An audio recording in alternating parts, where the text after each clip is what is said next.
Well, ChatGPT and other artificial intelligence and large language models have appeared in many of our lives by now. But did you know that they could be actually hurting your ability to find a job? I sat down with an expert to help explain. Well, AI tools like ChatGPT are increasing in popularity with people using it for everything from budgeting to menu planning to trip planning. But if you're using it for job hunting, can it be hurting your chances of finding a job? Career and leadership expert Angela Champ joins us this morning to break it all down for us. Good morning to you. Good morning. So I want to talk about that AI first.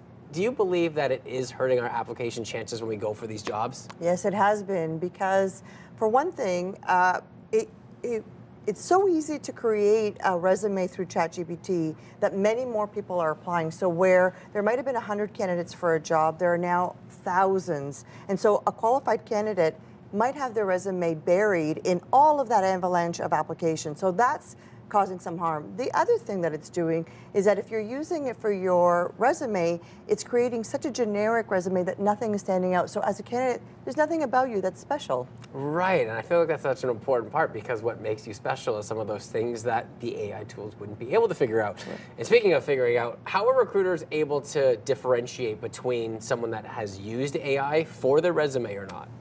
There's lots of tools out there where they're just ChatGPT checkers. One of them is called Zero GPT, and recruiters are putting that through their resume checker to see if it's 100% ChatGPT generated. And if it is, sometimes they may discount you because they don't feel that your full personality is coming through. The other way is that if your resume matches exactly what the posting says, the recruiter might assume that you've taken the posting, you've taken your resume, and you've married them using the AI tool to create something in order to get around the applicant tracking system. Right, so it's like we're taking it one step too far, where AI can be such a great tool for so many things, but it takes that personable side out of the resume.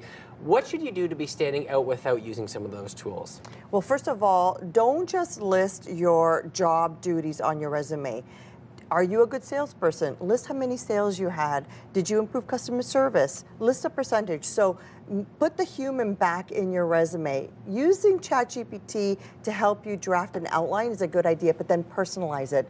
Secondly, look up the website of the company that you're applying to, or LinkedIn. Find the recruiter, find the name of the hiring manager, and address your resume to them, because it may help your chances of getting noticed. And lastly, and probably more importantly, if you have somebody in your network that knows somebody, like the recruiter, get them to do an introduction, because often warm handoffs will help you stand out more than just a generic application. And there's one thing that I'm curious on. People are starting to use ChatGPT actually in the interviews.